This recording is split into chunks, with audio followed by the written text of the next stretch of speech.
வானிற கோமளவும் வாழ்வு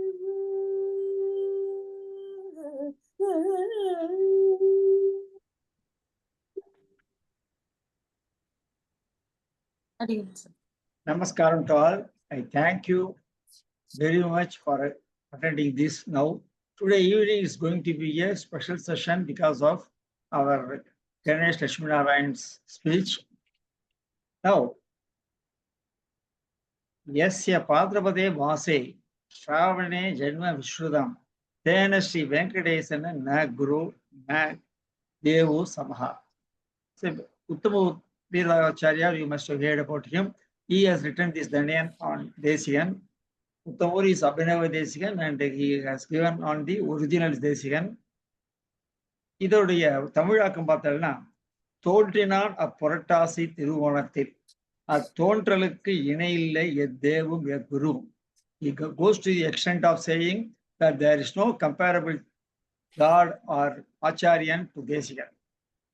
So, this is our 49th meeting, almost 4 years, I think. And now, I am very happy. எல்லாரையும் வரவேற்பதில் பெருமையா இருக்கு. இன்றைய தலைப்பு வீசிக பிரபந்தத்தில் அகத்துறை பாடல்கள். இது நமக்கு அகத்துறையான என்னன்னு சில பேருக்கு தெரியாம இருக்கலாம். ஏன்னா திவ்ய பிரபஞ்சம் படிச்சவாளுக்கு தெரியும். அகத்துறை என்பது திவ்ய பிரபந்தத்தில் நம்மாழ்வாரும் திருமங்கையாழ்வாரும் வெண்பாவம் இட்டு பாடிய பாடல்கள். அதாவது பக்தி முத்தி போச்சுன்னா அதுதான் காதல். அந்த காதல்ல உருகி பாடுவதுதான் அகத்துறை பாடல்கள். அது பராகுச நாயகியாவும் பரகால நாயகியாவும் அவர்கள் பாடிய பாட்டு நமக்கு தெரியும். அதே போல தேசிகர் பாடிருக்காங்கிறது மிக சிலரை அறிந்த ஒரு இது. அதுல கணேஷ் ரொம்ப தீவிர ஆராய்ச்சி பண்ணி அதை கொடுத்துருக்கார். கணேஷை பத்தி ஒரு வார்த்தை சொல்லணும்னாக்க நிறைய சொல்லி ஆகணும். He is a distinguished leader and multifaceted experience as corporate CXO, advisor, student, author, and philanthropist. The current philanthropist is not interested. We can go approach him for money.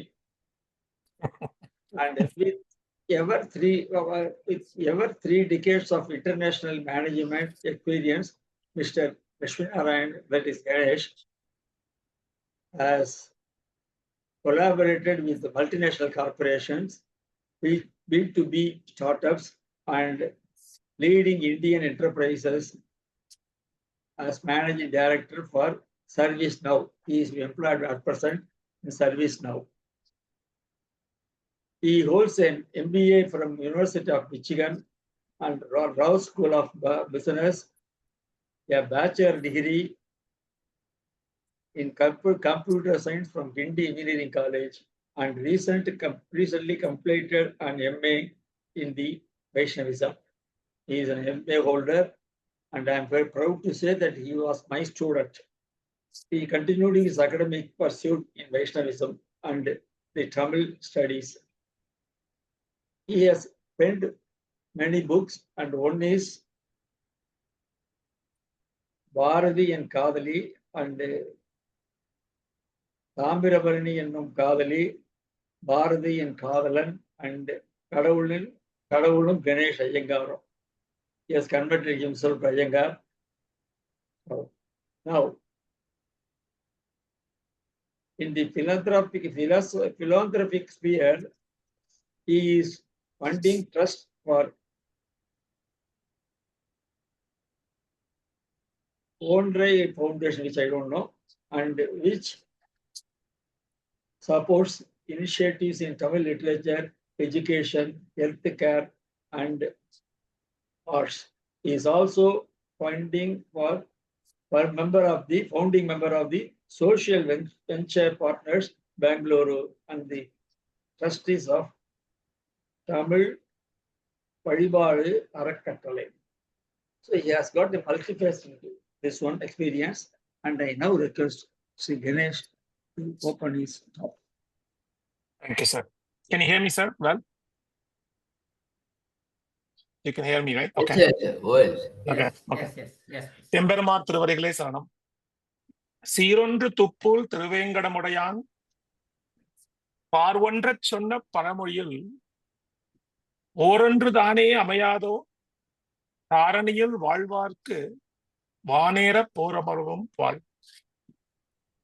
பொய்கைமணி Boothathar Peyalvar தன் பொருணல் வரும் குருகேசன் விட்டு சித்தன் உய்ய குலசேகரன் நம் பானநாதன் தொண்டரடி பொடி மனுஷை வந்த ஜோதி வையமெல்லாம் மறைவிழங்க வாழ்வேந்தும் அங்கையர்வோன் என்றவர்கள் மகிழ்ந்து பாடும் செய்ய தமிழ் மாலைகள் தெளிய ஓதி தெரியாத மலைநிறங்கள் தெளிகின்றோமே.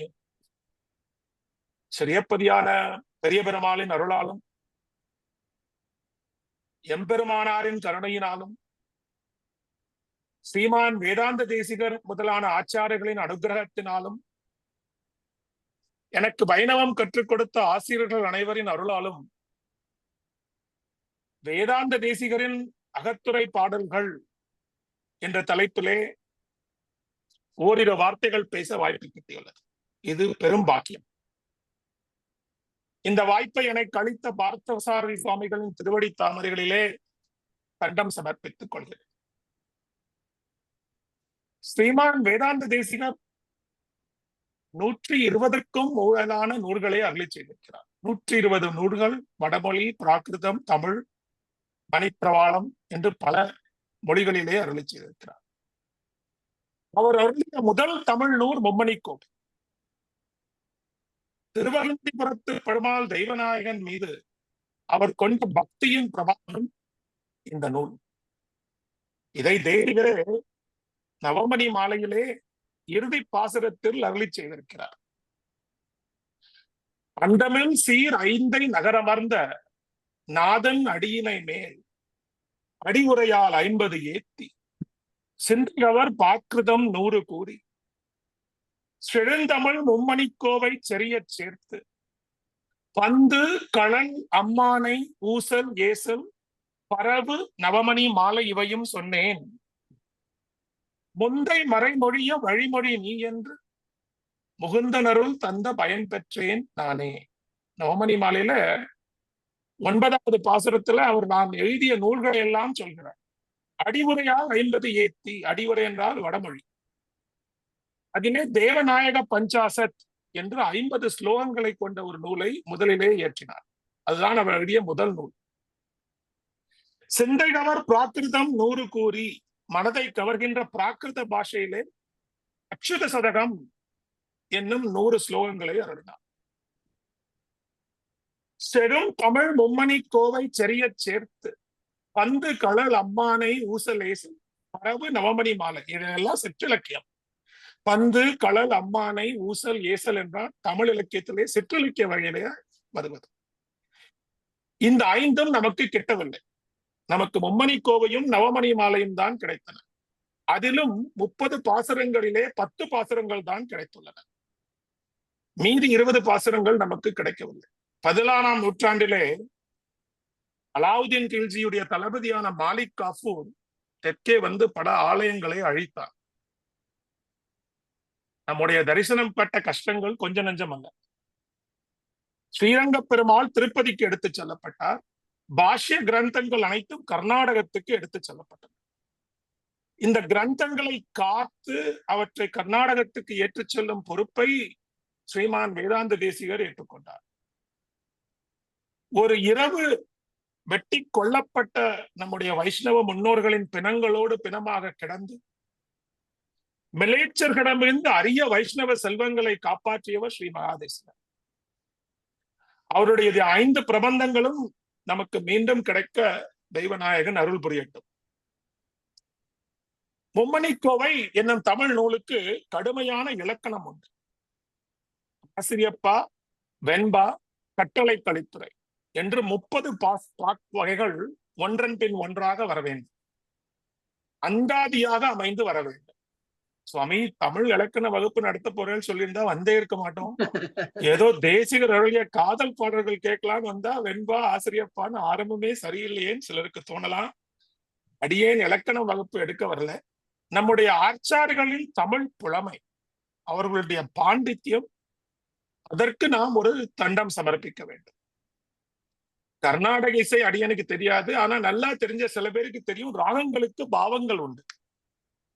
சோகம்னா உகாரியில் பாடணும், சந்தோஷம்னா கதன குதூகலத்துல பாடணும், கம்பீரம்னா தர்பால்ல பாடணும், வீரம்னா அடானால பாடணும், சிருங்காரம்னா மோகனம், பக்தினா ரேவதி, சாரங்கா, இப்படி ஒவ்வொரு ராகத்துக்கும் பாவங்கள் உண்டு. இப்படி ராகத்துக்கு பாவம் இருக்கிற மாதிரி தமிழ் செய்யுள் வகைகளுக்கும் பாவங்கள் உண்டு. இதை நமக்கு அமைத்து அருளியவர் நம்மாழ்வார். ஸ்ரீமான் வேதாந்த தேசிகர் மும்மணி கோவையை நம்மாழ்வார் பிரபந்தங்களை ஒட்டியே அமைத்திருக்கிறார். ஏனென்றால் நம்மாழ்வாரையே வழிகாட்டியாக கொண்டவர் தேசிகர். காசினியில் மணியனைத்தும் காயா வண்ணன் கடைந்தெடுத்த கவித்துவத்தை சீர்மைக்கு ஒவ்வார். காசி முதலாகிய நன்னகரி எல்லாம் தார்மேனி அருளாளர் கட்சிக்கு ஒவ்வார். மாசில் மனம் தெளி முனிவர் வகுத்ததெல்லாம் மாலுகந்த ஆசிரியர் வார்த்தைக்கு ஒவ்வார். வாசியறிந்து இவை உரைத்தோம், பையத்து உள்ளீர் வைப்பாக இவை கொண்டு மகிழ்நீரே. அமிர்த சாதினியில 27வது பாசுரத்துல தேசிகன் எதனால் நமக்கு நம்மாழ்வாரை பிடிக்கும் என்று காட்டுகிறார். உலகத்தில் உள்ள மணிகளை எல்லாம், நவரத்தங்களை எல்லாம் விட கௌஸ்துவம் மிகச் சிறந்தது. காசி முதல் எல்லா நகரங்களை விட காஞ்சி சிறந்த நகரம். முனிவர்கள் வகுத்தளித்த வேதங்கள், முனிவர்களும் ரிஷிகளும் நமக்கெல்லாம் கொடுத்த வேதங்களை விட மாலுகந்த ஆசிரியர் நம்மாழ்வார். அவர் அருளிய பாசுரங்களுக்கு ஈடாகாது என்கிறார் தேசிகர். அழகிய மணவாள பெருமாள் நாயனார்னு எனக்கு பிடித்த ஒரு ஆசிரியர், ஆச்சாரியார் ஆச்சரிய கிரீடம் என்ற ஒரு அற்புத நூலை எழுதினார். அதிலே பிரபந்தம் வேத சமானம் என்று அறுதியிட்டார். சந்தங்கள் 1000 அறிய கற்று வல்லவரம் வைஷ்ணவ சக்தி இந்த உள்பொருளை கற்று உணர்ந்து மேலை தலைமுறையோர் ஆகாதாரை அயல் சதி பேதிமார் என்று உற்பத்தி நிரூபிக்கும் அப்படின்னு ஆச்சாரிய கிரகத்துல 37ஆம் 38வது சூர்ணம். 4000 பிரபந்தம் கற்கவில்லை என்றால் வைஷ்ணவ சித்தி உண்டாகாது. சுவாமி 4 வேதம் எங்களுக்கு மனப்பாடம், நாங்க புருஷ சுத்தம் சொல்றோம், நாராயண சுத்தம் சொல்றோம், அது போதாதா? நாங்கள் அந்தர்கள் இல்லையானா? அவர் சொல்றது என்னன்னா, வேதம் கற்பது நல்லதுதான், ஆனால் நம்மாழ்வார் பாசுரங்கள் தெரியாவிட்டால் அந்த வேதங்களோடு தொடர்பு, அந்த வேதங்களின் உட்பொருளோடு நமக்கு தொடர்பு அற்றுப்போகும். இப்படி தொடர்பு அற்றுப்போனால் அவர்கள் அந்தணர்களோ என்று பிறவியையே ஆராய வேண்டிய நிலை வரும் என்று அழகிய மணவாள பெருமாள் நாயனார் ஆச்சாரியத்திலே காட்டிக் கொடுத்தார். நாயனார் சொன்னது நம்மாழ்வார் பிரபந்தங்கள் வேத சமானம் அப்படிதான் சொன்னார். ஆனா இதேதான் தேசிகர் அதைவிட ஒரு மேல்படி எடுத்துக்கொண்டு போய் வேதங்களை விட நம்மாழ்வார் பாசுரங்கள் மேல் என்கிறார். மாசில் மனம் தெளி முனிவர் வகுத்ததெல்லாம் மாலுகந்த ஆசிரியர் வார்த்தைக்கு ஒவ்வார். ஏன் பிரபந்தங்கள் வேதங்களுக்கு மேலானவை? தேசிகரே இதற்கும் விடையளிக்கிறார். செய்ய தமிழ் மாலைகள் தெளிய ஓதி தெரியாத மறைநிறங்கள் தெளிகின்றோமே. பிரபந்தங்களை கொண்டுதான் வேதங்களிலே நமக்கு புரியாத விஷயங்களை நாம் அறிந்து கொள்ள முடியும். அதனால்தான் பிரபந்தங்கள் வேதங்களுக்கு மேலானவை என்று வேதாந்த தேசிகர் காட்டிக் கொடுக்கிறார். நம்மாழ்வார் மீது பரமபக்தி எம்பெருமானனுக்கு மாறன் அடிபணிந்து உய்ந்தவர் பூமன்னு மாது பொருந்திய மார்பன் மாறன் அடிபணிந்து உய்ந்தவன் எம்பெருமான். இப்படி உடையவருக்கு மேல் வேதாந்த தேசிகருக்கு பரமபக்தி இருந்தது. எனவேதான் தன்னுடைய மும்மணி கோவையை நம்மாழ்வாரை பின்பற்றி எம்பெருமான அருளிய சரணாகதி கத்தியத்தை அடி ஒற்றி அமைத்திருக்கிறார். அது எப்படின்னு நம்ம பார்ப்போம். நம்மாழ்வார் அருளி செய்தது திருவாசிரியம், பெரிய திருவந்தாதி, திருவிருத்தம், திருவாய்மொழி. திருவாசிரியம் ஆசிரியப்பா, பெரிய திருவந்தாதி வெண்பா, திருவிருத்தம் கட்டளை கழித்து. திருவாசிரியம் பெருமாளின் திருமேனி அழகை வர்ணிப்பது. செக்கர்மா முகிலெடுத்து மிக்க செஞ்சுடர் பரிதிசூடி அப்படின்னு ஆரம்பிக்கும் போதே அந்த ஆசிரியப்பா பெருமாளின் திருமேனி அழகை வர்ணிப்பது. மும்மணி கோவையிலே வரும் ஆசிரியப்பாக்கள் அனைத்தும் பெருமாளின் திருமேனி அழகை வர்ணிக்கிறது. ஆசிரியப்பானா பெருமாளோட திருமேனி அழகை வர்ணிக்கிறது. பெரிய திருவந்தாதி வெண்பாக்களால் அமைந்தது. அதிலே நம்மாழ்வார் பகவானின் மீது நமக்குள்ள ஈடுபாட்டை பலவிதமாக பேசி அனுபவிக்கிறார். மும்மணி கோவையிலேயும் வெண்பாக்கள் அப்படியே அமைந்திருக்கின்றன. பெருமாளும் குண ஸ்வரூப ரூப சேஷ்டிரங்களை பார்க்கின்றன. திருவிருத்தம் கட்டளை கலித்துறை செய்யுள்களை கொண்டது.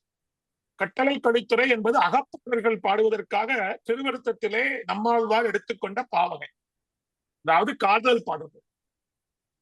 தேசிகர் நம் நூலின் கட்டளை கலித்துறை பாடல்கள் அனைத்தையுமே அகப்பாடல்களாக அமைத்திருக்கிறார். 10 பாசுரங்களிலே முதல் 9 பாசுரங்கள் ஆசிரியப்பா வெண்பா கட்டளை கலித்துறை என்று அமைந்துள்ளது. 10வது பாசுரம் திருவாய்மொழியின் கருத்தாய் ஆசிரியப்பாவிலே அமைந்தது. நம்மாழ்வாரின் 4 பிரபந்தங்களின் சாரமும் இந்த நூலிலே இருக்கிறது. நமக்கு கிடைத்த 10ல் 3 பாசுரங்கள் அகப்பாடல்கள். தேசிகர் அருளிய அகத்துறையில் அமைந்த பாசுரங்கள் 3மே அற்புதமானவை, அருமையான காதல் பாடல்கள். இந்த 10 பாசுரங்களையும் அனுபவிக்க வேண்டும் என்றாலும் நேரத்தின் சுருக்கத்தை கருதி இந்த 3 பாசுரங்களை மட்டும் என்று அனுபவிப்போம். சுவாமி வேதாந்த தேசிகர் காதல் பாடல்கள் எதற்கு அருளி செய்தார்? அவருக்கு எதற்கு அகத்துறை பாடல்கள்? பார்த்தசாரதி சாமி சொன்னார், சுவாமி அகத்துறைனா என்ன, அதை முதல்ல நம்ம தெரிஞ்சுக்க வேண்டாமா? இதற்கும் நாம அழகிய மணவாள பெருமான் நாயனார் அவரை தான் போய் வணங்கி கேட்கணும். ஏன்னா அவர் தான் இதுக்கு சூத்திரம் அமைச்சு கொடுத்தார். தமிழிலே மிக பழமையான இலக்கியம் சங்க இலக்கியம்.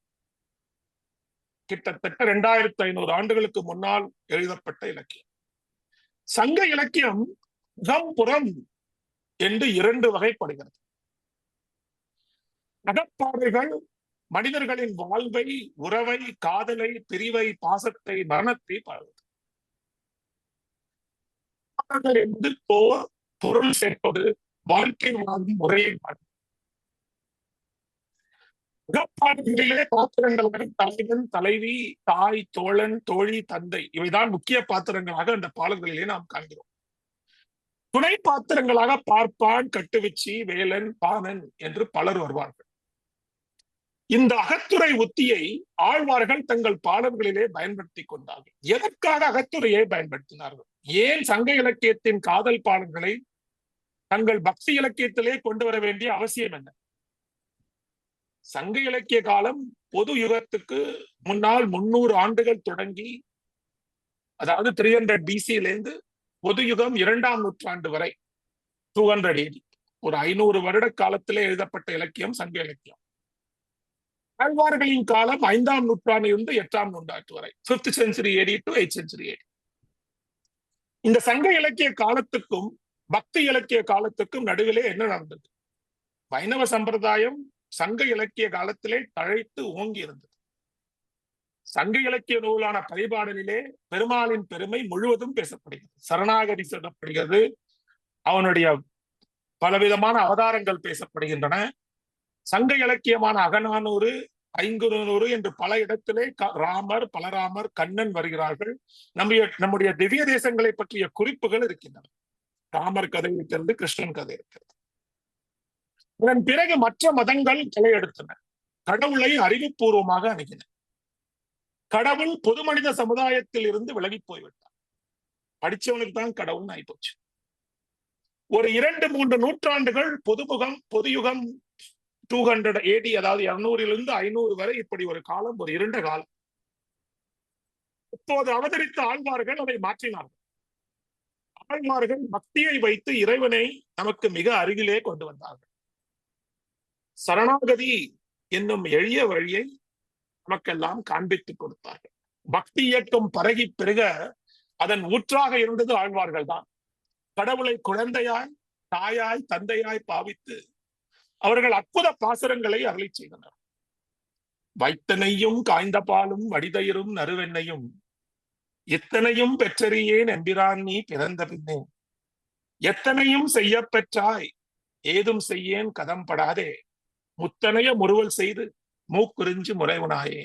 பெரியாழ்வார் இந்த அற்புத பாசத்துல யசோதை தாயாரா மாறி குழந்தையை தாய்ப்பால் குடிக்க கூப்பிடுறார். முத்தனைய முறுவல் செய்து மூக்குறிஞ்சி முளைவுனாயே. ஒத்தார் மிக்காரை இளையாய மாமாயா ஒத்தாய பொருட்கும் உயிராய் என்ன பெற்ற தாயாய் தந்தையாய் அறியாதன அறிவித்து அத்தா நீ செய்தன அடியேன் அறியேனே. நீதான் என் தந்தை, நீதான் என் தாய், நீதான் என் குரு, எல்லாமே நீதான் என்கிறார் நம்மால். கறவைகள் பெரிசென்று ஆனம் சேர்ந்தும் போ அறிவொன்றும் இல்லாத ஆய்க்குளத்து உந்தன்மை பிறவி பெருந்தனை புண்ணியம் யாமுடையும். குறைவொன்றும் இல்லாத கோவிந்தா உன் தன்னோடு உறவே நமக்கு இங்கு ஒழிக்க ஒழியாது. நீ எங்கள் குலம், நீ எங்களுக்கு உறவு. பெற்றம் மெய்த்துண்ணும் குலத்தில் பிறந்து நீ குற்றவேரங்களை கொள்ளாமல் போகாது என்று உரிமை கொண்டாடியவள் ஆண்டாள்.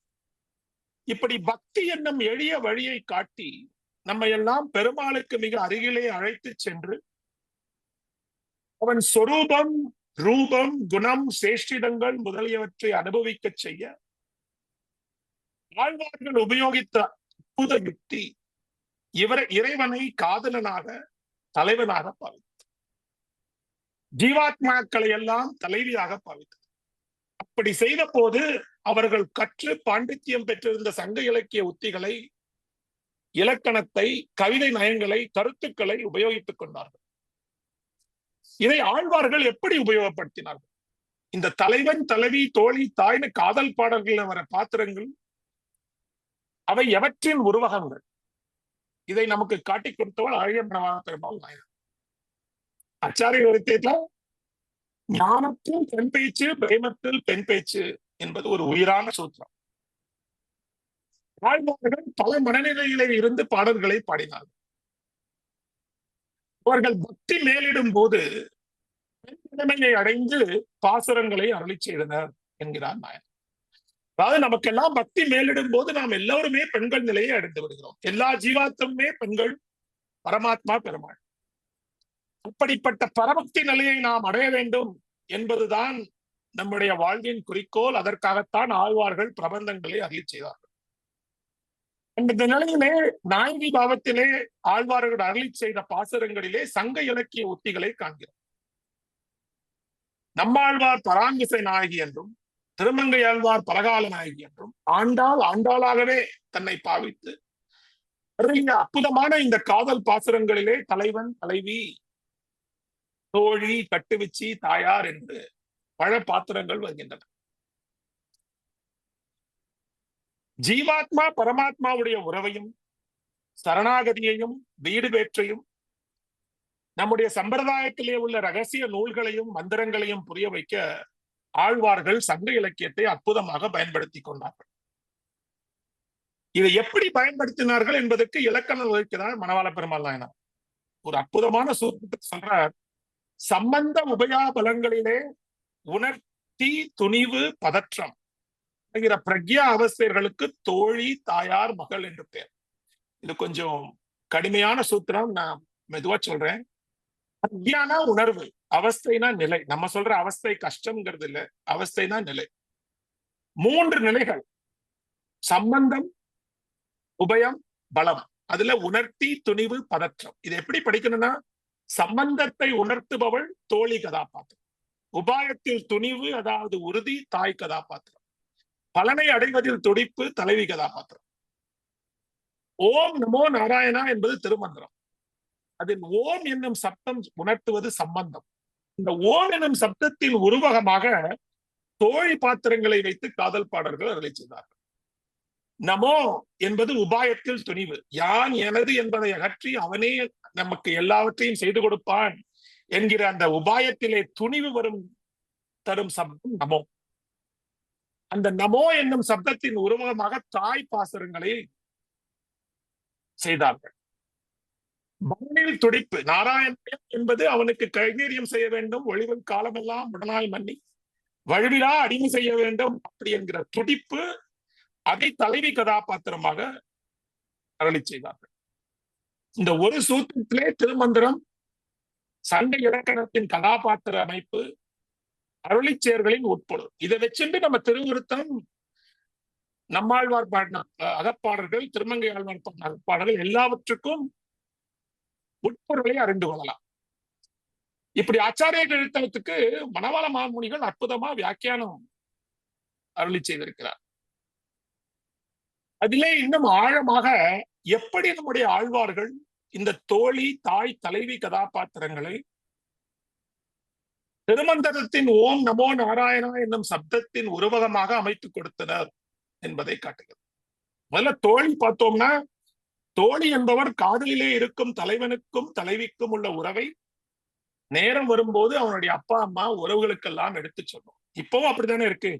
இப்பவும் இந்த காலத்திலையும் நம்முடைய பெண் யாரையாவது காதலிச்சானா பெற்றோருக்கு முதலில் தெரிவதில்லை. முதல்ல தெரியறது அவ தோழிக்குத்தான், தோழர்களுக்கு தான் தெரியுது.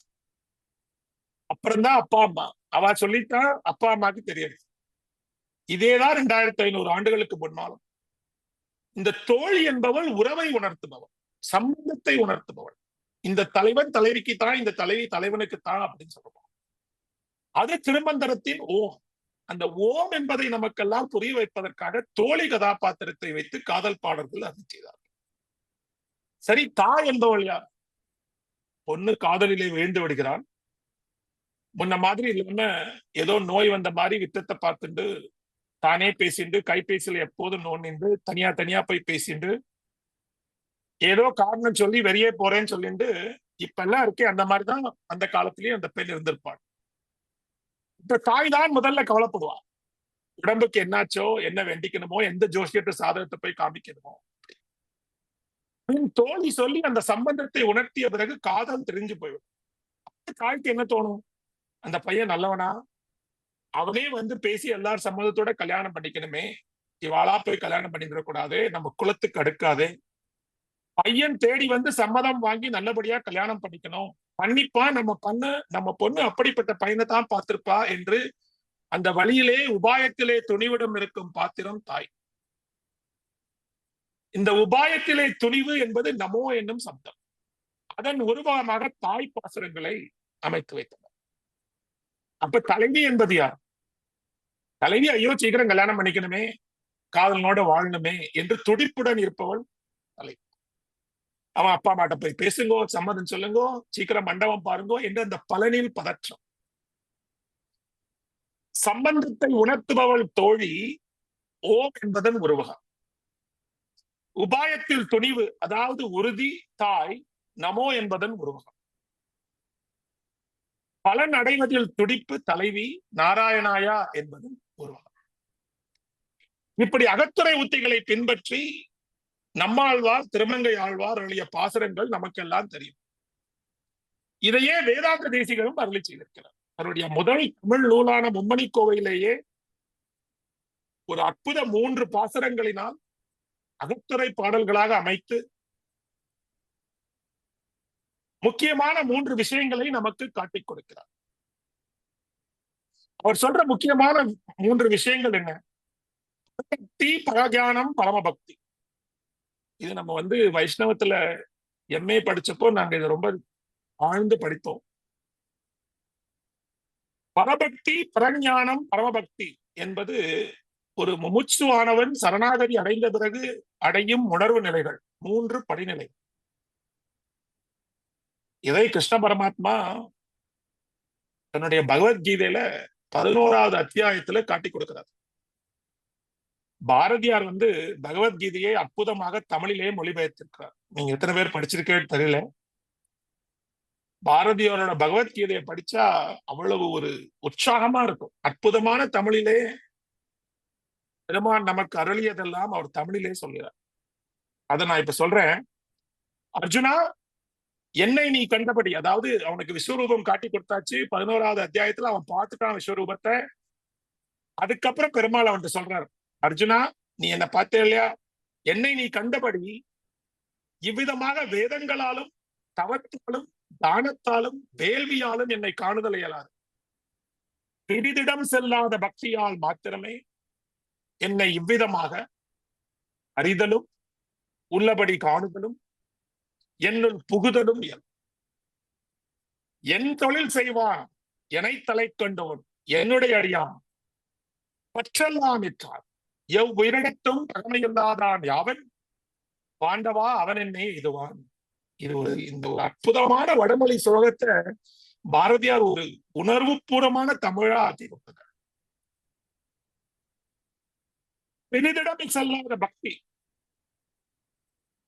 மனதை பெருமாளிடம் மட்டுமே வைத்திருந்தால் அதுதான் பெரிதிடம் செல்லாத பக்தி. அதனால் மாத்திரம்தான் என்னை அணுக முடியும். வேள்வியாலோ வேதங்களாலோ தவத்தாலோ தானத்தாலோ என்னை காணுதல் இயலாது. பக்தி அதுதான் முக்கியம். அப்படி இருந்தாதான் என்னை காண முடியும். பெரிதிடம் செல்லாத பக்தி என்பது அனன்யார்க சேஷத்துவம். அவன்தான் தலைவன், அவன் ஒருவன் தான் தலைவன் என்கிற அந்த பெரிதிடம் செல்லாத பக்தி நமக்கு மிக அவசியம். இதுல 3 விஷயங்களை காட்டிக் கொடுக்கிறார். அறிதல், உள்ளபடி காணுதல், என்னுள் புகுதல். அறிதல் என்றால் பரபக்தி, உள்ளபடி காணுதல் பரஞானம், என்னுள் புகுதல் பரமபக்தி. இந்த அற்புதமான ஸ்லோகத்துல திருமந்திரத்தையும் நம்ம பார்க்கலாம். ஓம் நமோ நாராயணா, என்னை தலை கண்டோன் என்னை தலைவனாக கொண்டவன் ஓம், என்னுடைய அடியவன் நமோ, என் தொழில் செய்வான் ஒளிவில் காலமெல்லாம் உடனாய் மத்திய வழிவிடா அடிமை செய். என்னை தலை கண்டோன் என்னுடைய அடியான் என் தொழில் செய்வான் அப்படின்னு திருமந்திரத்தை சொல்லிட்டு பெரிதிடம் செல்லுகிற பக்தியால் மாத்திரமே என்னை இவ்விதமாக அறிதலும் உள்ளபடி காணுதலும் என்னுள் புகுதலும். இந்த 3 நிலைகளை கண்டுதான் நாம் பெருமாளிடம் சேர முடியும். இந்த 3 நிலைகளையும் நமக்கு கடப்பதற்கு உதவுவோன் பெருமாள். அவனுடைய நிர்கேதுக கிருபையினால்தான் நம்ம இதை செய்ய முடியும். இதேதான் பெருமாள் எம்பெருமானாருக்கு அருளி செய்தார். சரணாதிகத்தியத்துல எம்பெருமானார் ஒரு பங்குனி உத்திர நாளிலே சேர்த்தி அனுபவத்திலே தாயாரை முதலாய் புருஷகாரமாக பற்றி பெருமாளிடம் சரணாகதி செய்கிறார். அதனுடைய இறுதியில பெருமாள் சொல்றான், தஸ்வம் தவ தத்வதோ மத் ஞான தர்ஷன பிராப்திஷு நிசம்சய சுகமாஸ்வம். இந்த ஞான தர்சன பிராப்தி என்பதுதான் பரபக்தி, பரஞானம், பரமபக்தி. அறிதல், காணுதல், உட்புகுதல், பரபக்தி, பரஞானம், பரமபக்தி. சேரபாண்டிய சிம்மாசனம் அப்படிங்கிறது ஸ்ரீரங்கத்துல நம்பெருமாள் உட்கார்ற சிம்மாசனம். அதுல பிராப்தியோடு சேர்த்தி அனுபவம் பங்குனி உத்திர திருநாள் எம்பெருமானார் நமக்காக அவனிடம் சரணாகதி பண்ணுகிறார். அவருக்காக பண்ணிட்டார், நமக்காக பண்ணார் அவர். அப்புறம் அவர் மூலமா பெருமாள் நமக்கெல்லாம் ஒரு உறுதியை அளிக்கிறார். உடையவரே, என்னை நீர் சரணடைந்து விட்டீர், இனி கவலை வேண்டாம். என்னை குறித்த ஞானம், என்னை காணுதல், என்னை அடைதல், இதை பற்றி உமக்கு எந்த விதமான சந்தேகமும் வேண்டாம்.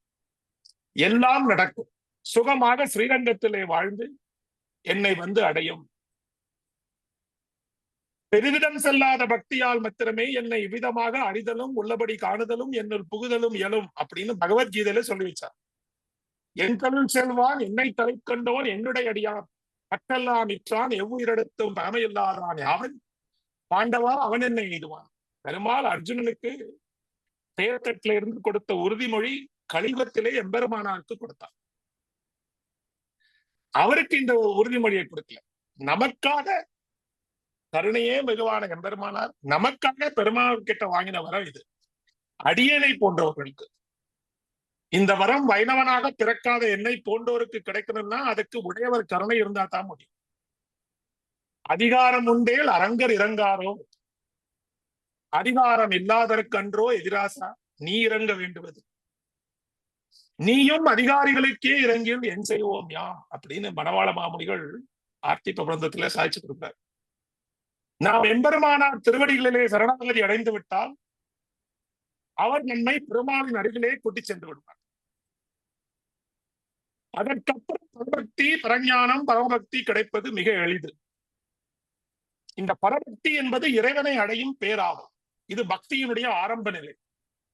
இறைவனை பற்றிய பேரார்வம், அவரை அடைவதற்கான தீவிர ஆசை, அவரை எப்படியாவது அடைந்து விட வேண்டும் என்ற தாகம். பிரபக்தி பண்ணின பிறகு நமக்கு கிடைக்கும் முதல் படிநிலை இது. பரஞானம் என்பது இறைவனை நேரில் தரிசிக்கும் நிலை. இது பரபக்தியின் அடுத்த நிலை. இறைவனை நேரில் தரிசிக்கும் தெளிவான ஞானம் கிடைக்கும் நிலை பரஞானம். பரமபக்தி என்பது இறைவனுடன் பிரிய முடியாத அளவுக்கு ஒன்றிவிடும் நிலை. இது பக்தியின் உச்ச நிலை. இறைவனுடன் இரண்டர கலந்துவிடும் நிலை. அவரை பிரிந்தால் உயிர் பிரியும் அளவுக்கு பக்தன் அவருடன் ஒன்றி விடுவார். பரமபக்தி என்பது பக்தியின் உச்சநிலை. அங்கு பக்தன் இறைவனுடன் முழுமையாக ஒன்றி விடுகிறார்.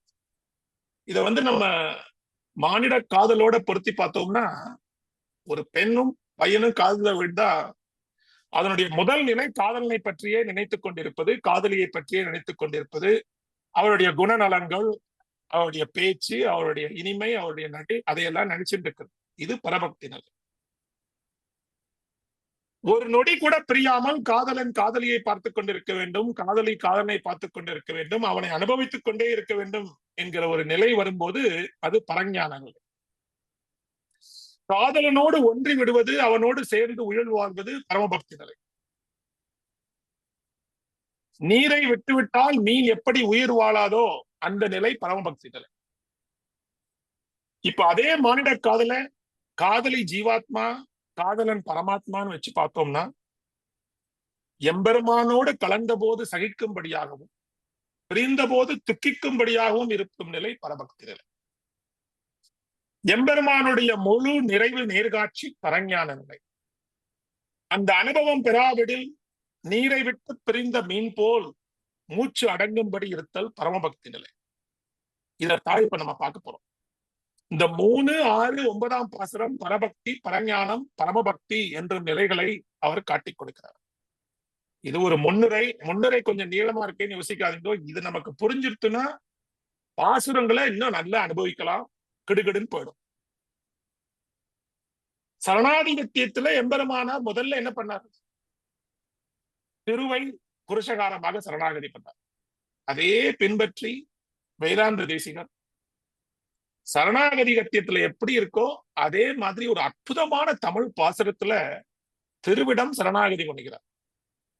அருள் தரும் அடியார்பால் மெய்யை வைத்து பெருள் தர நின்ற தெய்வநாயக நின் அருள் எனும் சீரூர் அறிவையானது என இருள் சகை எமக்கு ஒரு இன்னலி விளக்காய் மணிவரை அன்ன நின் திருவுருவில் அணியமர் ஆகத்து அலங்கலா இலங்கி நின்படியெல்லாம் தன்படி ஏற்க அன்போடு நின்னோடு அவதரித்து அருளி வேண்டுரை கேட்டு மீண்டு அவை கேட்பித்து ஈண்டிய வினைகள் மாண்டிட முயன்று தன்னடி சேர்ந்த தமர் உனை அணுக நின்னுடன் சேர்ந்து நிற்கும் நின் திருவே.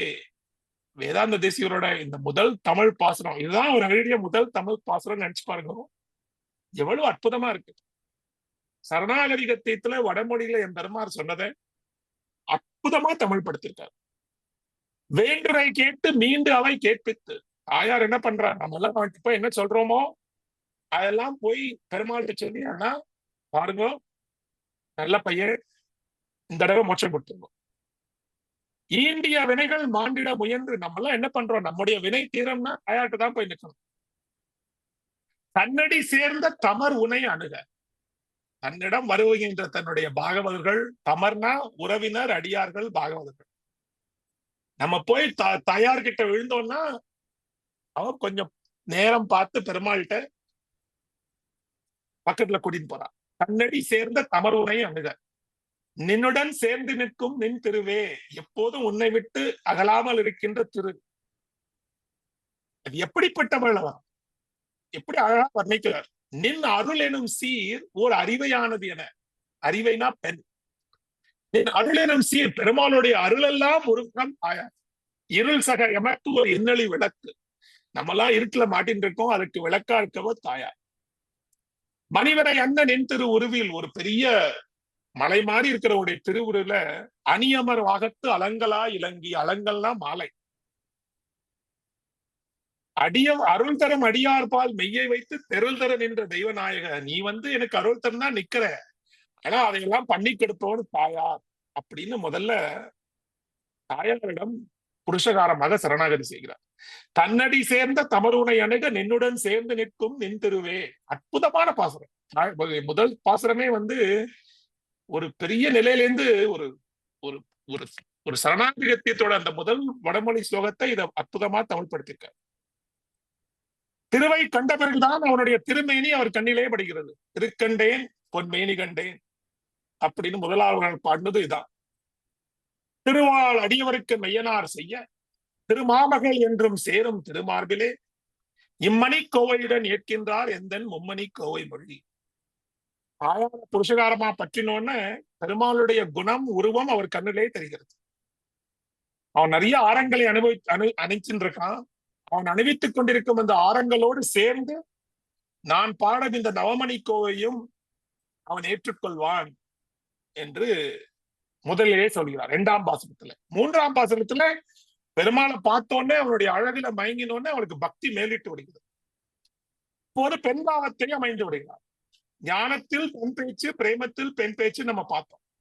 இந்த 3ஆம் பாசுரம் முதல் காதல் பாடல். அவர் அருளி செய்த முதல் காதல் பாடல் தான். மொழிவார் மொழிவன மும்மறை யாகும் ஐந்தையில் வந்து இழிவார்கள் இழிகவென்று இன்னமுத கடலாகி நின்ற வெளிவார் அருள்மையர் மெல்லடி வேண்டிய மெல்லியல் மேல் பொலிவான் அனங்கர் தம் பூங்கன் உந்திய பூமழையே. இது ஒரு அற்புதமான ஒரு காதல் பாட்டு. இதுல இந்த தலைவி மெல்லியல், மெல்லடி வேண்டிய மெல்லியல் யாரு? அவர் ஒரு தலைவி. அவள் காதலனை எங்கி ஏங்கி இருக்கிறாள், காமத்திலே தவிக்கிறாள். அவள் மேல் மன்மதன், அதாவது அனங்கன், அனங்கன் பொலிவான் தம் பூங்கரும்பு உந்திய பூமழையே. தலைவன் யாரு? இன்னமுத நின்று ஐந்தையில் வந்து இழிவார்கள் இழிகவென்று இன்னமுத கடலாகி நின்று வெளிவார் அருள்மையர். அவன் தான் தலைவன். மேலோட்டப்பா பார்த்தா ஒரு காதலன், ஒரு காதலி, காதலி வந்து காதலனை நினைச்சுட்டு இருக்கா. அவன் மேல் மன்மதன் பூங்கரும்பு வெள்ளினால் பூமழை பொழிகின்றான் என்பது ஒரு மேலாட்டமான பொருள். விரும்பியதும் மெல்லடி, விரும்பினவளும் மெல்லியல், பானங்களும் வெண்மலர்கள். ஆனால் இது கண்ணனுக்கே ஆன காமம். தேசிகர் இந்த பாடலிலே பெருமாளின் பரத்துவம், சௌலபியம் அவற்றை காட்டி பரபக்தி நிலை எப்படி இருக்கும் என்று நமக்கு அருளி செய்கிறார். மொழிவன மும்மறை ஆகும் அப்படின்னா என்ன? வேதங்கள் சொல்லும் பரத்துவம். பரவும் மறைகள் எல்லாம் பதம் சேர்த்து ஒன்று என்ற பிரான் அப்படின்னு அமிர்த சுவாதின்னு சொன்னார். பரவு மறைகள் எல்லாம் பதம் சேர்ந்து ஒன்று நின்ற பிரான். வேதங்கள் எல்லாம் சொல்லும் அறுதி பொருள் பரமாத்மா. பரமாத்மா சொல்லிட்டு நிப்பாட்டல, உடனே அவனுடைய சௌலபியத்தை, அவனுடைய எளிமையை அனுபவிக்கிறார். பெருமாளுக்கும் தாயாருக்கும் பரம லஜ்ஜை. பத்மபதநாதன், ஷீராப்திநாதன் என்று அடியவர்கள் எல்லாம் தம்மை தேடி வரும்படி இருக்க அவர்களுக்கு விருப்பம் கிடையாது. ஆண்டாள் திருப்பாவில சொல்லுவா, சிறுபேர் அழைத்தனவும் சீறி அருளாதே அப்படின்னு சொல்லுவோம். இந்த சிறு பேர்னா என்ன? நாராயணனே நமக்கே பறை தருவான் அப்படின்னு ஆண்டாள் சொன்னா இல்லையா, அதான் சிறு பேர். பெருமாளுக்கு தன்னை நாராயணன் யாரையும் கூப்பிடுறது பிடிச்சது இஷ்டம். கோவிந்தா, கோபாலா அப்படின்னு கூப்பிடுறதான் பிடிக்கும். அவனுடைய எளிமையைத்தான் அவர்கள் பாடினார்கள். இப்படி இருப்பதுதான் பெருமாளுக்கு இஷ்டம். அதனால்தான் அவன் இழிவாள் இழியம் என்று சர்வ சுலபனாய் இன்னமுத கடலாய் வந்து திருவேந்திபுரத்திலே சேவை சாதிக்கிறார். திருவேந்திரம் என்பது அருமையான திவ்ய கஷேத்திரம். கடலூருக்கு பக்கத்துல இருக்கு. தெய்வநாயக பெருமாள், செங்கமலவல்லி தாயார், ஹேமாம்புஜவல்லி என்பது தாயாருடைய திருநாமம். கடல் என்ன செய்யும்? கடல் உப்பு குறைக்கும். ஆட்கடல், ஸ்ரீவைகுண்டம் என்பதெல்லாம் வெறும் அமுதக்கடல். அங்கெல்லாம் மருத்துவம் மட்டும்தான் தெரியும், பெருமாளுடைய மற்ற குணங்கள் தெரியாது. அதனால்தான் இந்த திவ்ய தேச பெருமாளை இன்னமுத கடல் என்கிறார். இன்னமுத கடல். ஏன் அவன் இன்னமுத கடல்? இனிமையான அமுதம் போன்ற கடல். அவனுடைய எளிமையினாலே இன்னமுத கடல். எவ்வளவு வேண்டுமானாலும் அவன் அருளிலே நீந்தி அவன் இன்னமுதத்தை பருகலாம். அனங்கர் அப்படின்னா மன்மதன். அவன் வந்து கரும்பு உள்ள வச்சுண்டு பூமழை பொழிவான்னு தெரியும். ஆனா இதனுடைய உண்மையான அர்த்தம் என்னன்னா, அனங்கர் மன்மதன் என்பது பெருமாள். சாக்ஷாத் மன்மத அப்படின்னு எனப்பட்டவன் பெருமாள். அந்த பெருமாள் தான் மன்மதனாக மாதிரி இந்த ஜீவாத்மாவான பெண் அவனுடைய குணங்களை அனுபவிக்க அவன் பொழிகின்ற பூமலை. அவன் பொழிகின்ற பூமலை எது? தன்னுடைய ஸ்வரூப ரூப குண விபவாதிகளை இடைவிடாமல் அனுபவிக்க கொடுக்கிறார். சரணாகதி கீதத்திலே எம்பெருமானார் சொல்வார், அனுபவம் அனுபவத்தினார் வருகின்ற பிரீத்தி, பிரீத்தியினார் வருகின்ற கைங்கரிய இஷ்டம். பெருமாள் மீது ஆச்சரித்த ஜீவாத்மாவுக்கு பிரீத்தி ஏற்பட வேண்டும். அதனால் கருணை கடலாக தன் அர்ச்சாவதார திருமேனியை தேசிகருக்கு அனுபவிக்க கொடுக்கிறார். தெய்வநாயகன் நான் அவனை அனுபவிக்க திருவதிந்திபுரத்திலே வந்தான், என்னுடைய நாவிலே அமர்ந்தான், அவன் சொரூபம் ரூபம் குணம் ஆகியவற்றை பாட எனக்கு அருள் செய்தான். அவன்தான் மன்மதன். ஒரு காதல்ல பெண் விழுந்தா அவள் காதலனுடைய மேனி அழகு, அவன் குரல், அவன் செய்யும் உபச்சாரங்கள் இவற்றையெல்லாம் அனுபவிக்க விரும்புவாள். ஆனா அதற்கு மன்மதனின் அன்பு தேவை. தேசிகன் தன்னை அந்த பெண்ணாக சொல்லிக் கொள்கிறார். ஆனா அவருக்கு மன்மதன் சாட்சாத் பெருமாள் தான். பெருமாளை அனுபவிதற்கு அவருக்கு மன்மதனின் அம்புகள் தேவையில்லை.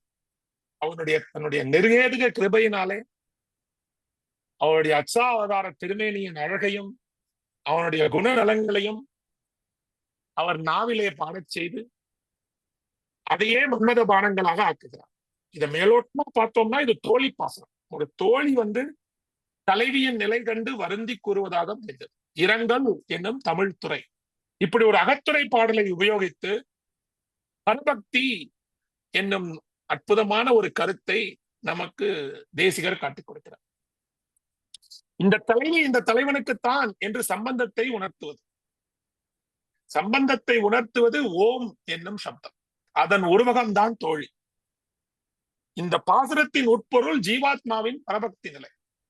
இந்த 3ஆம் பாசுரத்திலே பெருமாளே பரமாத்மா என்று அறிந்து அவன் எளிமையை எண்ணி துணிந்து அவன் திருவடியே வீடு பேறு என்று உணர்ந்து அவனுடைய நிர்ஹேது கிருபையினாலே தன்னையே அனுபவிக்க கொடுக்கும் சொரூப ரூப குணாதிகளை அனுபவித்துக் கொண்டிருக்கும் பரபக்தி நிலையை ஒரு காதல் பாசுரமாக அற்புதமாக காட்டிக் கொடுக்கிறார். தெய்வநாயகன் தன்னுடைய திருமேனியை முழுவதுமாக தேசிகருக்கு காட்டிக் கொடுக்கிறான். அதிலே 4ஆம் பாசுரத்திலே 32 அடிகள் மிக நீண்டமான ஆசிரியப்பா. அதிலே பெருமாளுடைய திருமேனி அழகை வர்ணிக்கிறார். அது நமக்கு ஒரு நாள் வேணும், அடியனுக்கு வாய்ப்பு இருந்தா இன்னொரு நாள் சொல்றேன். 5ஆம் பாசுரத்திலே எப்படி எம்பெருமானார் உறுதி கொண்டாரோ அதே போல கைங்கரிய பிராப்தி தான் வேண்டும் என்று உறுதி கொள்கிறார். தூமறையின் உள்ளம் துளங்கா துணிவதரும் அமறிவால் ஆண்டடிமை ஆகின்றோம், பூமறையோன் பாராயணத்தில் பணியும் ஐந்தனகம் நாராயணருக்கே நாம். கைங்கரிய பிராப்தி தான் நான் வேண்டுவது என்று 5ஆம் பாசுரத்திலே அறுதியிடுகிறார். இனி 6ஆம் பாசுரத்திலே பரஞான நிலையை காண்பிக்கிறார். பரஞானம் என்பது இறைவனை நேரில் தரிசிக்கும்படி நமக்கு கிடைக்கும் ஒரு நிலை. இது பரபக்தியின் அடுத்த நிலை. இறைவனை நேரில் தரிசிக்கும் தெளிவான ஞானம் கிடைக்கும் நிலை. இதுக்கு ஒரு எளிதான உதாரணம் ஒண்ணு சொல்றேன். திருப்பதிக்கு ஒரு சுவாமி 7 மலையும் ஏறி ஒரு சுவாமி போறார். இரவு 10 மணிக்கு ஏற ஆரம்பிச்சு 2 மணிக்கு போய் சேர்றார். நேர புஷ்கரில போய் குளிச்சுட்டு தர்ம தரிசனத்துல வரிசையில நிக்கிறார். பெரிய வரிசை. பாசனம் சொல்லிட்டு இருக்கார், பெருமாளுடைய குணநலங்களை அனுபவிச்சுட்டு இருக்கார். அப்போ ஒரு பெருமாளுக்கு கைங்கரியம் பண்ற ஒரு சுவாமி அவரை தனியா கூப்பிட்டு, நீ தானே பார்த்தசாரி சுவாமி? ஆமா, என் கூட வாரும் அப்படின்னு கூட்டின்னு போய் தனியா அந்த பெரிய கூட்டத்துல இருந்து கூட்டின்னு போய் நேர பெருமாள் கிட்ட கொண்டு போய் குலசேரப்படியாண்ட நிப்பாட்டி, அண்ணா நின்று சேவியும் சுப்பிரபாதம் ஆரம்பிக்க போறது, முடிய வரைக்கும் இங்கேயே நின்று பெருமாளை பார்த்துன்றோம்னு சொன்னா அந்த சுவாமிக்கு எப்படி இருக்கும்? அதுதான் அஞ்ஞான நிலை. கண் முன்னே கண்டு அனுபவிக்கும் நிலை. ஒரு காதலன் காதலியை எப்படி பார்த்தவுடன் ஒரு நிலை வருமோ அதுதான் அந்த அற்புதமான கலைஞான நிலை. இதை நம்மாழ்வார் ஒரு அற்புதமான பாசுரத்திலே காட்டுகிறார். அழுவன் தொழுவன் ஆடி காண்பன் பாடி அலற்றுவன், பழுவன் வினையால் பக்கம் நோக்கி நாணி கவிழ்ந்திருப்பன், செலுவன் பலன கிடந்தை கிடந்தாய் செந்தாமரை கண்ணா, தொழுவன் எனை உணரால் சேரும் வகையே சூழ் கண்டாய். 5ஆம் பத்து 8ஆம் பதிகம் 5ஆம் பாசுரம். இப்படி நம்மாழ்வார் காட்டிக் கொடுத்த பரஞான நிலையை தேசிகர் அகப்பாடலாக தாய்ப்பாசுரமாக அருளி செய்திருக்கிறார். ஆர்க்கும் கருணை பொழிவான் ஐந்தையில் வந்தமர்ந்த காற்பொழுதலை கண்ட காதல் புனமையில் கண்பனியா வேர்க்கும் முகிழ்க்கும் விதிர் விதிர்க்கும் வெல்கி வெல்வியிருக்கும் பார்க்கின்றவருக்கு இது நாம் என்கொள் என்று பயிலுவோமே. இது ஒரு காதல் பாடல். காதலன் மேல் காதல் கொண்டிருக்கும் ஒரு பெண் காதலன் நேரில் வந்துவிட்டால் என்ன செய்வார்? கார் கொண்டல்னா மேகம். அந்த மேகத்தை கண்ட காதல் புனமயில். புனமயில்னா மலையில் இருக்கிற மயில். ஒரு மயில் மேகத்தை கண்டு விட்டால் என்ன செய்யும்? அதே நிலைதான் இந்த பெண். கண்லேந்து ஆனந்த கண்ணீர், ஒரே வேர்வை ஆறா ஓடுகிறது, உடம்பெல்லாம் மயிர் கூச்சரிகிறது, ஒரே நடுக்கம் வெக்கம். இத தாய் பார்த்து, ஐயோ இந்த பெண் ஏன் இப்படி இருக்கா? காதல முறையா பெண் கேட்டு கல்யாணம் பண்ணிக்கணுமே, அதானே நம்முடைய குலமுறை.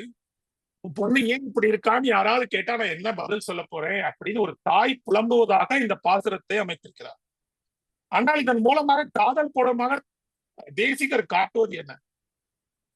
நம்மாழ்வார் காட்டிய அதே பரஞான நிலையை அழ்வன் தொழ்வன் ஆடி காண்பன் பாடி அலற்றுவன் அப்படின்னு நம்மாழ்வார் சொன்னார். கண்பனியா வேர்க்கும் முகிழ்க்கும் விதிர் விதிர்க்கும் வெல்கி வெவ்வுயிருக்கும். இது தேசிகர். இப்படி 3ஆம் பாசுரத்துல பரபக்தி நிலை, 6ஆம் பாசுரத்துல பரஞான நிலை, 9ஆம் பாசுரத்துல பரமபக்தி நிலையை சொல்கிறார். முனியே நான்முகனே முக்கண்ணப்பா என் பொல்லா கனிவாய் தாமரை கண் மருமானிக்குமே என் கல்வம் தனியேன் ஆறுகிறேன் என் தலைமிசையாய் வந்திட்டு இனி நான் போகலொட்டேன் ஒன்றும் மாயல் செய்யல் என்னையே.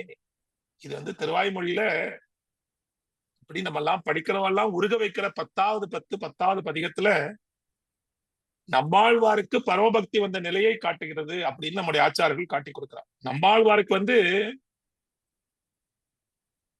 திருவிருத்தம், திருவாசிரியம், பெரிய திருவந்தாதி, திருவாய்மொழியில 8, 10 இது எல்லாமே பரபக்தி நிலையிலிருந்து பாடினாராம். அதற்கப்புறம் தான் அவருக்கு பரஞான நிலை கிட்டியதுதான். அதுக்கப்புறம் தான் அவருடைய பரமபக்தி நிலை வந்துதான். இதுல இந்த பாட்டை பார்த்தோம்னா இந்த முழு 10 பாசுரங்களுமே அற்புதமான பாசுரங்கள். முனியே நான்முகனே முக்கண்ணப்பா என் பொல்லா கனிவாய் தாமரைக்கண் கருமாணிக்கமே என் கல்வா தனியேன் ஆறுகிறேன் என் தலைமிசையால் வந்திட்டு இனி நான் போகலொட்டேன். அதுதான் இந்த பரமபக்தி நிலை. இறைவனை விட்டும் பிரியாத நிலை. இப்படி இறைவனை விட்டு பிரியாமல் எப்போதும் இருப்பவர்கள் யார் யார்? ராட்டியார், திருமகள், பூமாதேவி, நீலாதேவி. இந்த பரமபக்தி நிலைக்கு ஆழ்வார்கள் அதை காட்டி நமக்கு புரிய வைக்கிறார்கள். காவியம் கண்ணியனில் கடிமாமலர் பாவையொப்பார் பாவியேன் பெற்றமையால் பனைத்தோழி வரக்கழிந்து தூவிசேர் அன்னமன்ன நடையால் நெடுமாலோடும் போய் வாவியம் தன்பனை சூழ் வயலாளி புகுவர்களோ அப்படின்னு பெரிய திருமொழியில அரளாநாயகியாக திருவங்கையாழ்வார் அவருடைய தாயார் சொல்வதாக இந்த பாசுரம். காவியம் கண்ணியனில் கடி மாமலர் பாவையொப்பார். மாமலர் அப்படின்னா தாமரை, அந்த மாமலர் பாவைனா திருமகள். என்னுடைய பொண்ணு அந்த திருமகள் மாதிரி நான் பெற்றதுனால என்கிட்ட விழுந்ததுனால இப்படி கஷ்டப்படுறா. தூவிசேர் அன்னமன்ன நடையால் நெடுமாலோடும் போய் பாவியன் தன்பனை சூழ் வயவாளி புகுவர்களோ அப்படின்னு திருமங்கை ஆழ்வார் காட்டி கொடுப்பது என்னன்னா, தன்னுடைய மகள் திருமகள் போல் எப்போதும் அவனை விட்டு பிரியாமல் இருக்க ஆசைப்படுபவள் அப்படின்னு பரமபக்தி நிலையை திருமகளை முன்னிட்டு நமக்கு காட்டிக் கொடுத்தார். என் பொன் மலர் மகள் போன்றவள், மகாலட்சுமி போன்றவள் ஒரு நிமிஷம் அவன் காதலை விட்டு பிரிந்திருக்க மாட்டாள். நம்மாழ்வார் இன்னும் கொஞ்சம் மேல் கொண்டு போய் பின்னைகள் நில மாமகள் கொள் திருமகள் கொள் பிறந்தித்தால் என்ன மாயங்களோ இவள் நெடுமால் என்றே நின்று கூவுமா முன்னி வந்தவன் நின்றிருந்து உரையும் தொலைவெள்ளி மங்கலம் சென்னியால் வணங்கும் அவ்வூர் திருநாமம் கேட்பது சிந்தையே அப்படின்னு திருவாய்மொழியில 6ஆம் 10, 5ஆம் பதிகத்துல சொல்றார். இந்த திருவெள்ளி மங்கலம்ங்கிறது ரொம்ப அற்புதமான திவ்ய சேசம். திருநெல்வேலி, அதாவது என்னுடைய ஊருக்கு பக்கத்துல இருக்கு. பெண்ணைகள் நில மாமகள் கொள் திருமகள் கொள் பிறந்திட்டால் என்ன மாயம் கொளோ. என் பெண் என்ன நப்பின்னையா, பூமாதேவியா, திருமகளா என்று வியக்கிறார். திருமகளை தாயாரை உதாரணமாக காட்டி பரமபக்தி நிலையை நமக்கு ஆழ்வார்கள் விளக்கியது போலத்தான் 9ஆம் பாசுரத்திலே வேதாந்த தேசிகர் அதே தாய்ப்பாசுரத்தை அமைத்து நமக்கு பரமபக்தி நிலையை காட்டிக் கொடுக்கிறார். வெப்புடன் ஒன்றி ஐந்தனையின் வெவ்வினை தீர்மருந்து ஒன்று, வெப்புடன் ஒன்றி ஐந்தையில் வெவ்வினை தீர்மருந்து ஒன்று, அற்புதமாக அமர்ந்தமை கேட்டுள்ள வேண்டி நிற்க பத்தில் அமர்ந்து செய்யால் படிகாட்டிய பண்புடை எம் வெள்பருவக் கொடிக்கு ஒரு விளங்கா மயல் பெற்றனமே. வெப்பு என்றால் மலை. திருவகைந்தியபுரத்துல மலை மேலே பெருமாள் அமர்ந்திருக்கிறார். அவன்தான் நம் வினை தீர்க்கும் மருந்து. வெப்புடன் ஒன்றி ஐந்தையில் வெவ்வினை தீர்மருந்து ஒன்று. அந்த பெண்ணுக்கு, இந்த பெண் அந்த பெருமாளுக்கு ஆட்பட்டு விடுகிறார். இது தாய்ப்பாசுரம். கற்பு என்றால் தாமரை. அந்த தாமரையின் மேல் செய்யார் என்பவர் திருமகள். கற்பில் அமர்ந்த செய்யால் படிகாட்டிய பண்பு எது அப்படின்னா, அகலகில்லே இளையும் என்று அறமேர் மொங்கை உடைமார்பா அப்படின்னு அவன் மார்பை விட்டு எப்போதும் பிரியாமல் இருக்கும் பண்புதான் திருமகள் காட்டிக் கொடுத்திய பண்பு. அந்த பற்பில் அமர்ந்த செய்யால் படிகாட்டிய பண்புடை எம் வெல்வ பொருட்கொடிக்கு. என்னுடைய மகளும் என்னுடைய அந்த திருமகள் மாதிரிதான். அவனை விட்டு ஒரு நிமிஷம் கூட பிரிய மாட்டா. என் பொண்ணு அவளை போன்றும். எவ்வளவு ஒரு பெருமை தயாருக்கு. தன்னுடைய பெண் பெருமாளோட வந்துதான் சேர்ந்துப்பா அப்படிங்கிற அந்த உபாயத்திலே ஒரு உறுதியாக இருக்கின்ற தாயார் அந்த நமோ என்னும் பதத்தின் உருவகமாக நம்முடைய ஆச்சாரர்கள் இதை அமைத்தார்கள். மாயம் செய்யேல் என்னை உன் திருவார்வத்து மாலை நங்கை வாசம் செய் பூங்குழலால் திருவானை நின்னானை கண்டாய் நேசம் செய்து உன்னோடு என்னை உயிர் வேறின்றி ஒன்றாகவே கூசம் செய்யாது கொண்டாய் என்னை கூவிக்கொள்ளாய் வந்தந்தோ. திருவாய்மொழியில 10ஆம் 10 பதிகத்துல உள்ள ஒரு பாசுரம். பரமபக்தி நிலையை அற்புதமான நம்மாழ்வார் காட்டிக் கொடுக்கிறார். நேசம் செய்து உன்னோடு என்னை உயிர் வேறின்றி ஒன்றாகவே கூசம் செய்யாது கொண்டாய். இதான் பரமபக்தி நிலை. என்னை நேசம் செய்து உன்னோடு உயிர் வேறின்றி ஒன்றாக செய்து கொண்டாய். உன் மார்பினை அடிக்கிறாளே அந்த நங்கை, அவளைப் போலத்தான் நானும். அவளானை உன் ஆணை. உன்னோடு என்னை உயிர் வேறின்றி ஒன்றாக கொள்ள வேண்டும் என்பதுதான் அந்த பரமபக்தி. எல்லாம் மகள் கொள் திருமால் திருமகள் கொள். காவியின் கண்ணியனில் கனிமாமலர் பாவையப்பால். இது வந்து திருப்பங்கையாழ்வார். பற்பில் அமர்ந்த செய்யால் படிகாட்டிய பண்பு வேதாந்த தேசிகர். நம்மாழ்வார் சொன்ன அதே பரமபக்தி நிலையை அதே தாய்ப்பாசுரமாக வைத்து தேசிகர் நமக்கு விளக்கி அருள்கிறார். மொழிவன மும்மறை யாகம் ஐந்தையில் வந்து எளிவார்கள் எளிகவென்று இன்னமுத கடலாகி நின்று வெளிவார் அருள்மெய்யர் மெல்லடி வேண்டிய மெல்லியல் மேல் பொலிவான் அனங்கள் தம் பூங்கரும்பு உந்திய பூமழையே. 3வது பாசுரம் பரபக்தி நிலையை நமக்கு காட்டிக் கொடுக்கும். ஆர்க்கும் கருணை பொழிவான் ஐந்தையில் வந்தமர்ந்த ஆட்கொண்டலை கண்டகாதும் பனமையில் கண்பணியா வேர்க்கும் முகிழ்க்கும் வெதிர்க்கும் வெல்கி வெவ்வுயிருக்கும் பார்க்கின்றவருக்கு இது நாம் என் கொண்டு என்று பயிலுவோமே. இது பரஞான நிலை. பாசுரம். வெப்புடன் ஒன்றி ஐந்தையில் வெவ்வினை தீர்மருந்தொன்று அற்புதமாக அமர்ந்தமை கேட்டவள வேண்டி நிற்க பற்பில் அமர்ந்த செய்யால் படிகாட்டிய பண்புடை எம் வெல்பொருவக் கொடிக்கு ஒரு விளங்கா மயல் பெற்றனமே. இது பரமபக்தி நிலை.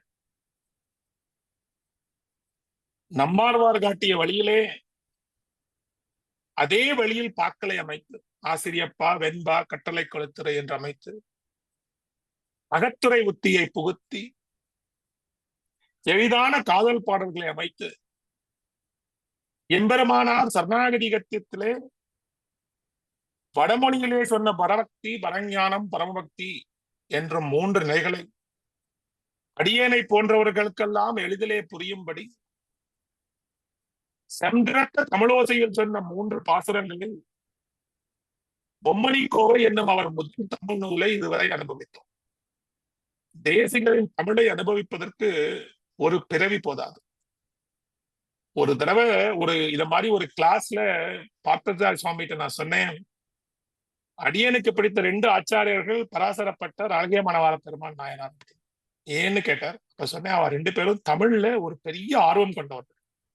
பராசரப்பட்டருடைய தமிழ் ஞானம் நம்முடைய வியாக்கியானங்களிலே கொட்டி கிடக்கிறது. அவர் மாதிரி தமிழை மேற்கோள் காட்டி வைணவத்தை விளக்கி வைத்த ஆச்சாரியர்கள் வேற யாரும் கிடையாது. திருக்குறள், சங்க இலக்கியம்னு பல இடத்துல அவருடைய மேற்கோளை பார்க்கலாம். அழகிய மணவாள பெருமான் நாயனார் பிரபந்தங்கள் வேத சமானம், தமிழ் மொழியும் வடமொழி போலே அனாதியானது என்று காட்டிக் கொடுத்தார். அதனால தமிழை உயர்த்தி பிடிச்சதுனால இவ 2 பேரையும் எனக்கு படிக்கணும்னு சொன்னேன். அப்போ அவர் சொன்னார், நீங்க வேதாந்த தேசிகர் படிங்கோ, அது வரைக்கும் நீங்க படிச்சது இல்லைன்னு நினைக்கிறேன் அப்படின்னு.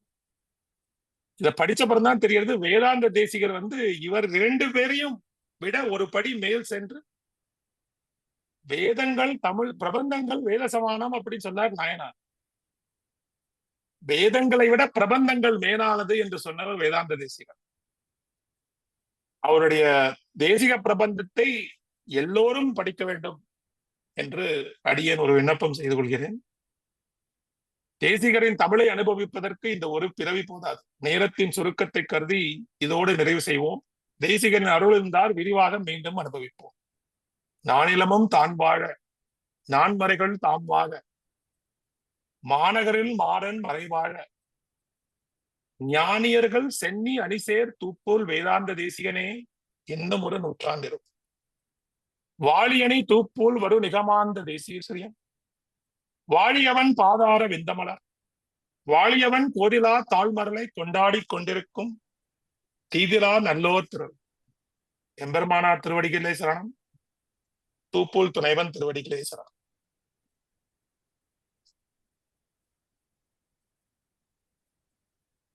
மிக அருமையான சொற்பொழிவு மிஸ்டர் லட்சுமி நாராயணன். ரொம்ப நல்லா இருந்தது. என்ன மாதிரி தமிழ் தெரியாதவங்க கூட புரிஞ்சுக்கிற அளவுக்கு ஈஸியாகவும் இருந்தது. மிக்க நன்றி. அபிஷியல் நன்றி விழல் பை மிஸ்டர் ரங்கராஜன் மதனகோபால். நமஸ்காரம் சார். ஸோ சுவாமி தேசிகனை ஒரு எந்த பிராக்கெட்லையும் அடக்கிட முடியாது. அவர் ஒரு ஆச்சாரியன், அதே சமயத்தில் ஒரு எக்ஸலண்ட் போயட், உரையாசிரியர், எப்படி வேணா எல்லா தமிழ் சம்ஸ்கிருதம் எல்லாம் பண்ணலாம். அப்கோர்ஸ் அவர் மற்ற விஷயமும் தெரிஞ்சு வச்சுட்டு இருந்தார். அவர் நல்ல கிணறுலாம் கட்டக்கூடிய சாமர்த்தியம் இருந்தது. ஸோ அதனால தான் அவர் சர்வதந்திர சுதந்திரர் அப்படின்னு இஸ் அன் ஆல்ரவுண்டர். இப்போ கிரிக்கெட் டேர்ம்ஸில் பார்த்தோன்னா இஸ் அ ஸ்ட்ரோக்ஸ் மாதிரி. ஈ can Pavul and win the match, E can bat and win the match, and he can field and win the match, and of course E can play every sport. So அந்த மாதிரி ஒரு allrounder தான் நம்மளுக்கு இன்னைக்கு கிடைச்ச speaker. அவர் ஒரு side business leadership, international leadership, international conference பேசுன்னு இருக்கார். இன்னொரு சைடு தமிழில் கட்டளைத்துறை அண்ட் கலிப்பா ஆசிரியப்பால விளக்குறார். இன்னொரு சைடு வைணவம் பேசுகிறார், இன்னொரு சைடு தமிழ் பேசுகிறார். ஸோ இவர் கணேஷும் ஒரு சர்வதந்திர சுதந்திரர் தான், எங்கள் வெர்ஷன் ஆஃப் சர்வதந்திர சுதந்திரம் தான். ஸோ இன்னைக்கு அருமையாக ஆக்சுவலாக அந்த மும்மணி கோவை எடுத்து 2 பியூட்டிஃபுல் விஷயம். ஒன்று தமிழ், பிரவாகமான தமிழ், தமிழில் எல்லா விதமான ஆழ்வார்களையும் கோட் பண்ணி அவ்வளோ அழகான தமிழ். அதே சமயத்தில் கோரான வைணவ கருத்து. ஓகே, நம்ம பரபக்தி, பரஞானம், பரமபக்தி, அந்த கான்செப்ட் 2த்தையும் எடுத்து இதை இப்படியும் ஒரு ஒரு ஒரு மும்மணி கோவையை அந்த செய்யுளை நம்ம படிக்கலாம் அப்படிங்கிறது நம்மளுக்கு காமிச்சார். அது it's an amazing feat. Thank you very much sir. எங்கள் வைணவத்துறை சார்பில் உங்களுக்கு மிக்க நன்றி. நீங்கள் ஆல்ரெடி ஆக்சுவலாக இது 2வது தடவை பண்ணுறீங்க, and you are already becoming a star speaker, and we look forward to having more of you into this. Okay, so ஒரு அருமையான, இப்போ எல்லாருமே அநேகமாக ஒரு யோசிச்சு பார்த்தோன்னா இந்த பிரபந்தத்தை எடுத்து படிக்க ஆரம்பிப்பான்னு நினைக்கிறேன். எல்லாம் படிச்சிருக்கோம், இருந்தாலும் இவ்வளோ அனுபவிச்சு படித்ததில்லை. அந்த உங்கள் பேச்சு அந்த ஆர்வத்தை தூண்டியிருக்கு அப்படிங்கிறது எங்களுடைய கருத்து. உங்களுக்கு மிக்க நன்றி. உங்கள் இவ்வளோ பிஸி ஸ்கெடியூல்ல இங்கே நீங்கள் பேசினது எங்களுக்கு கடமைப்பட்டிருக்கோம் உங்களுக்கு. ஓகே, அண்டு இந்த லெசன் கூடியிருந்து எல்லாம் அனுபவிச்ச எல்லாருக்கும் வைணவத்துறை சார்பில் நன்றி தெரிவிச்சுக்கிறோம். நன்றி. ரொம்ப நன்றி சார். சார், பார்த்தசாரி சுவாமிக்கு தான் என்னுடைய மிகப்பெரிய நன்றி. அவர் தான் என்னுடைய தேசிக பிரபந்தம் படிக்க தூண்டினார். ஸோ அவருக்கு அவருடைய திருவடி தாமரைகளில் என்னுடைய நமஸ்காரத்தை தெரிவித்துக் கொள்கிறேன். நமஸ்காரம் கணேஷ். நமஸ்காரம் சார். அருமையா இது பண்ணாரு. ரொம்ப நல்லா இருந்தது. நன்றி சார், நன்றி. Will officially Thank end. you. நமஸ்காரம் you, சார் sir. பார்த்தாரு சார். நமஸ்காரம் சார் நரசிம்மன். நமஸ்காரம், நமஸ்காரம் சார். நமஸ்காரம்.